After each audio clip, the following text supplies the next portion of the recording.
un podcast de Cooperativa. Este es el podcast de Lo que queda del día, una presentación de cooperativapodcast.cl, otra forma de escuchar. Hola, soy Paula Molina, este es el podcast de Lo que queda del día en Cooperativa. Lo estamos grabando junto a Ulises Aldea y hoy escuchamos la entrevista con el exdirector de Migraciones, Luis Eduardo Taller, quien hoy se encuentra al centro de la controversia mientras se crea una fuerza de tarea para buscar a los menores haitianos que entraron al país y cuya dirección no ha podido ser ratificada. En Lo que queda del día seguimos las informaciones de la jornada, y la que está marcando la agenda noticiosa hoy tiene que ver con la búsqueda del paradero de un poco más de 60 niños provenientes desde Haití y las entradas irregulares al país. Luis Eduardo Taller, exdirector del Servicio Nacional de Migraciones, está al teléfono de Lo que queda del día y con él vamos a conversar respecto a las decisiones que se tomó dentro del servicio y las investigaciones que hoy están en curso. ¿Cómo está, Luis Eduardo? Muy buenas tardes. Hola Paula, buenas tardes, un saludo a los auditores también. Muchísimas gracias por estos minutos con Cooperativa. Luis Eduardo, si estamos hablando en este momento de este caso, tiene que ver con el preinforme que entregó Contraloría apuntando a que de un total de 105 niños que se va a buscar y que son parte de estos ingresos desde Haití, no se encuentra información respecto a 64. Quiero preguntarle respecto a esa investigación puntual que tiene que ver con hechos, según yo entiendo, del 2025. ¿Tiene usted alguna estimación respecto a dónde pueden estar esos niños? Sí, Paula, es importante respecto de esto precisar dos cosas que creo que son muy, digamos, esclarecedoras de la situación que se está viviendo, con todo lo dramático, digamos, que puede ser la idea de que hay niños perdidos en nuestro país.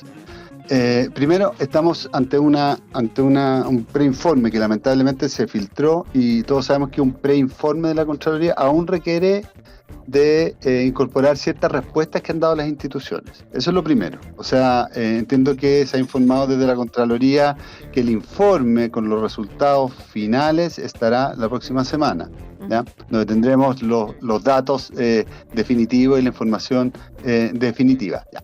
Supongamos, ¿ya? Dicho esto, supongamos que se mantienen las observaciones que hizo la Contraloría. La búsqueda que se hizo, en este caso, se realizó sobre la base de información provista por la base de datos del Servicio Nacional de Migraciones, ¿ya? Que es una de las bases de datos que tiene el Estado con direcciones. Y es una base de datos donde las direcciones que entregan las personas, la entregan cuando solicitan una residencia definitiva o temporal, ¿ya? En el caso de las personas que reunifican a sus familiares, entregan una dirección y luego que obtienen su residencia, no necesariamente la actualizan ahí, ¿ya? Sin embargo, con toda seguridad, esas familias, ¿ya?, que viven en Chile, ¿ya?, que trabajan en Chile, tienen registro, evidentemente, que en el sistema educativo, porque esos niños van al colegio o van a los jardines infantiles, van a los servicios de salud a vacunarse y a atenderse. Los padres trabajan, tienen contratos, muchos de ellos, y por lo tanto hay bases de datos donde estas personas que tienen visas otorgadas y que tienen carnet chileno para extranjero pueden ser ciertamente cruzadas, y yo, digamos, celebro la determinación con la que el gobierno ha iniciado esta fuerza de tarea para articular a los servicios para dar con esos cruces y finalmente encontrar el lugar donde están residiendo esos niños. Pero a lo que voy es que la base de datos desde la que se inicia la búsqueda no es ni la única base de datos, ¿ya?, ni tampoco es necesariamente una base de datos que está actualizada al día, porque las personas en el ejercicio legítimo de su autonomía, que son residentes legales en Chile, pueden cambiar de domicilio y no necesariamente actualizarlo de manera inmediata. Ya, o sea, usted dice, lo primero es que es un preinforme de Contraloría, hay que ver qué es lo que dice el informe definitivo, y la búsqueda se ha hecho en base a datos parciales de solo una institución, y a través de la búsqueda en otras instituciones se podría eventualmente imagino yo, la esperanza es que se encuentre entonces a estos 64 niños, porque ellos entraron de manera regular, puesto que se cuenta con direcciones a las cuales se los fue a buscar, ¿no? Eso sería... Exacto. Ya. Ahora, habiendo dicho eso respecto a lo que ha gatillado la alerta, han surgido otros antecedentes que son bien preocupantes y que para usted eran preocupantes ya el 2023, ¿no? Usted ha dicho que presentó una denuncia por posible tráfico desde Haití ante la Fiscalía Centro Norte en marzo del 2023 y que luego iba a presentar otras dos. Respecto a la denuncia que usted presentó el 2023 y que apuntaba que existía una irregularidad que usted temía, ¿qué gestiones hizo la Fiscalía y cómo fue usted haciendo el seguimiento de esa denuncia? Ya, efectivamente el 2023 presentamos una denuncia ante la Fiscalía por posible delitos de trata o tráfico, ¿ya? Es algo que al hacer una denuncia, es por decirlo así, el servicio tiene la sospecha de que eso puede ocurrir, pero evidentemente que es el Ministerio Público quien tiene que determinar si es uno u otro delito o hay otro que la institución no la vio. Claro. Nosotros levantamos la alerta y consideramos que era importante hacer la denuncia, puesto que detectamos un vuelo, digamos, que tenían personas, niños, digamos, y adultos, que nos pareció sospechoso que vinieran a cargo muchos niños con pocos autos, a pesar de que tenían las visas, a veces con documentos incompletos, vencidos. Nos enviaban a través de la Policía de Investigaciones la lista de pasajeros y muchas veces esa lista provenía, nosotros hacíamos los chequeos en el sistema, iban a embarcar personas que no tenían necesariamente la visa otorgada y por lo tanto solicitamos cancelación de vuelos y se produjo. Entonces nos pareció una situación que podría prestarse para que personas utilizaran una forma de traslado a nuestro país para traficar o tratar personas. Y eso es el 2023 en contra de las líneas aéreas y se abre una investigación en el Ministerio Público. Evidentemente que uno como director de servicios no tiene acceso a la carpeta investigativa, pero evidentemente que nosotros coordinamos con la Fiscalía. Por ejemplo, el mismo año 2023 a comienzo, la forma, por ejemplo, de que les parecía a ellos más razonable, eficiente y conveniente de que nosotros presentásemos la denuncia. Es decir, eso nos llevó a presentar todas las denuncias ya que hicimos, por ejemplo, si recibíamos información de otro vuelo, a la misma Fiscalía, ¿ya? Entonces tuvimos una coordinación permanente con el Ministerio Público y en abril del 2025 yo de hecho declaré como testigo en esa investigación, ¿ya? Y efectivamente la investigación tenía avance, ¿ya? Luego el 2025, en el segundo semestre, luego ya de que habíamos, cuando tomamos la decisión de frenar, ¿no es cierto?, la tramitación de las visas, por otro tema, ¿ya? Por el tema de la presentación de documentos fraudulentos, el 2025, presentamos otra denuncia, ¿no es cierto?, en septiembre contra otra línea aérea que se suma a otras. Vamos a tratar de ir a todos los temas, Luis Eduardo Taller, pero entonces lo que yo entiendo es que usted presentó ¿cuántas denuncias ante la Fiscalía Centro Norte? ¿Una, dos, tres? Presentamos tres oficios, ¿ya?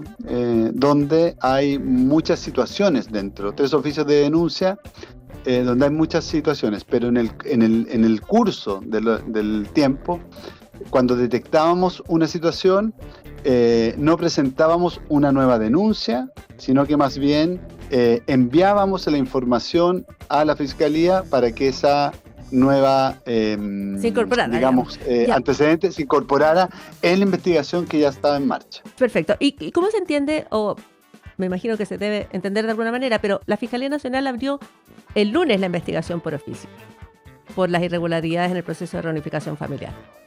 ¿Esa es una investigación, investigación paralela, una investigación que continúa sus denuncias?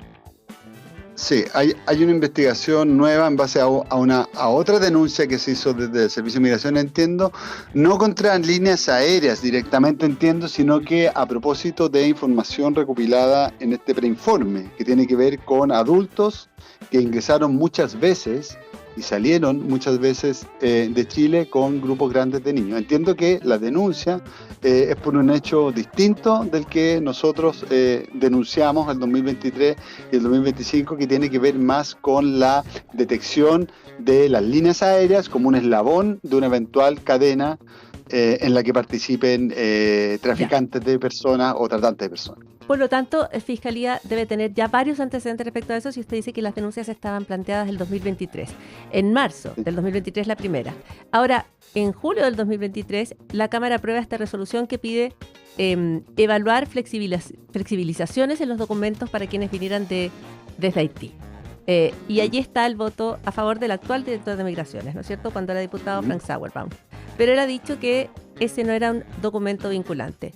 Le quiero preguntar, ¿por qué se pedía esa resolución o cómo participó usted, si participó de alguna manera o la solicitó esa resolución? No, ¿Cuándo no, ya en absoluto. tenían esas sospechas de las irregularidades y las habían denunciado ante la Fiscalía?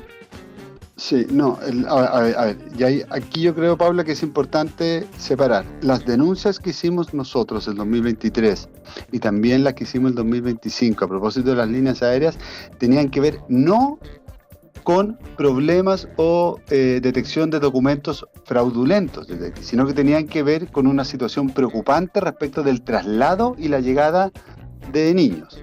Eso es un tema. El tema del traslado, de los aviones, de las eventuales redes, de las agencias, ¿ya?, que coordinan esta situación, no tiene que ver con la situación de documentación, ¿ya?, que recibe el Servicio Nacional de Migraciones por parte de familias haitianas residentes en Chile para solicitar visas de reunificación familiar. Esta situación del fraude, ¿ya?, o de la presentación de documentos fraudulentos, que dicho sea de paso, es bastante habitual en el Servicio Nacional de Migraciones que lleguen documentos falsos, ¿ya?, y se denuncian todos a la Fiscalía, no solo de Haití. Pero en 2025, con el agravamiento, entendemos nosotros, de la situación en Haití, con la falta de respuesta de la representación consular allá, efectivamente las denuncias las hicimos en el 2025. Se genera una situación de, digamos, falsificación de documentos. Estoy hablando del 2025, de falsificación de documentos. Pero para sí. no, disculpe que lo doble atrás, pero lo que no entiendo es que usted dice, existían denuncias respecto a posibles redes, a las aerolíneas, a cómo era el traslado de estas personas, y aún así hay tanto una solicitud de que se flexibilice la entrega de documentos desde la Cámara, como un memorándum que usted termina firmando el 2024 apuntando a estas flexibilizaciones. Y usted ha dicho, no es lo mismo o sea, uno entiende que las redes, que si los traslados eran irregulares, probablemente se hacían a través de documentos irregulares, ¿o no? No, es que es distinto. Es que ese es el punto que le quiero plantear, Paula. Una cosa son las denuncias por el traslado de los niños, ¿ya? En el 2023, de hecho, cuando se emite la resolución en la Cámara, en la cual el servicio ciertamente no tuvo nada que ver, en una iniciativa autónoma de parlamentarios, luego nosotros, el 2024, ¿ya?, en virtud de que el consulado en Haití no estaba respondiendo, porque se había retirado el personal consular, no podía hacer un trámite que, para que se entienda bien, es equivalente al que se hace en las notarías acá en Chile. Cuando el Servicio de Migraciones pide un contrato de trabajo a un extranjero o a un empleador chileno, solicitamos que ese contrato esté pasado por la notaría, ¿ya?, un contrato notario. En el extranjero, el ministro de Fe es el consulado, ¿ya? Sin embargo, quien es el responsable de verificar la validez y la veracidad del documento es el Servicio Nacional de Migración, ¿ya?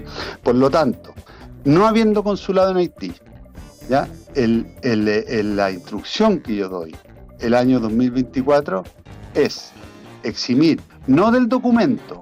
El documento tiene que entregarse en original. Todos los documentos tienen que entregarse en original, sino que el procedimiento consular, ¿ya?, de verificación lo eximimos por un tiempo, dicho sea de paso, puesto que era imposible realizarlo, y eso, Paula, pudo haber empujado el haber seguido exigiendo el documento a muchas personas justamente a caer en redes de falsificación de documentación. Esta es una decisión que no tomamos solo con Haití. Cuando cerró el consulado venezolano en Santiago, ¿ya?, hay un trámite o un procedimiento que se realiza presencialmente, que es la apostilla, que es equivalente a la legalización del certificado de nacimiento. ¿Qué hicimos nosotros cuando cerró el consulado? Con los más de 100.000 niños venezolanos que están residiendo en Chile solicitando una residencia, le eximimos del trámite, ¿ya?, del consulado, pero no del documento. Entonces, ahora, por son otra temas parte, distintos. Disculpe, Luis Eduardo, pero se nos acabó el tiempo. Y muy breve, me gustaría que me respondiera si cree que se podría haber hecho algo distinto. O si usted tiene la esperanza de que se va a encontrar a los menores cuyo paradero en este momento no se conoce.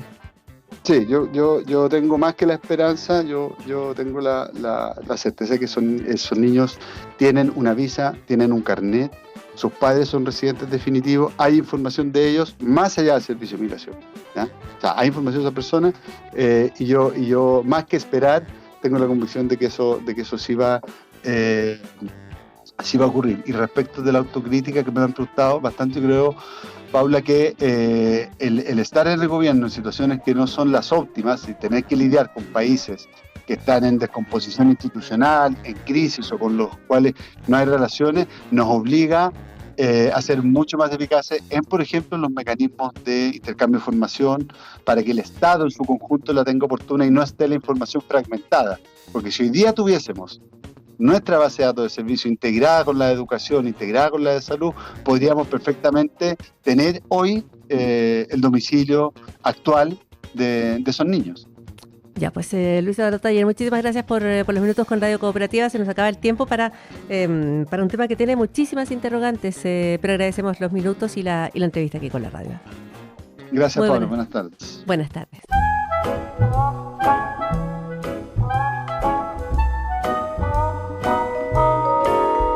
Y finalmente, en el Amazonas, tras más de 20 años de seguimiento y estudio, se ha logrado encontrar imágenes de el perro fantasma. Un perro tan esquivo, un mamífero tan esquivo que se pensó que no existía. Es uno de los carnívoros más difíciles de observar en Latinoamérica y era un mito, al punto que se le llama el perro fantasma. Pero tras el registro de más de 4.600 imágenes que se obtuvieron entre los años 2001 y 2024, se tiene un registro fresco y muy claro de este llamado perro fantasma. El perro fantasma es un habitante del bosque profundo. En Bolivia, por ejemplo, su presencia se identifica al norte de la ciudad de La Paz, al norte del estado de Santa Cruz. De acuerdo a los datos que obtuvieron las cámaras trampa que lo registraron, el perro fantasma evita circular en áreas abiertas y depende estrictamente de una cobertura boscosa espesa para continuar con su supervivencia. El llamado perro fantasma tiene algunos rasgos físicos particulares.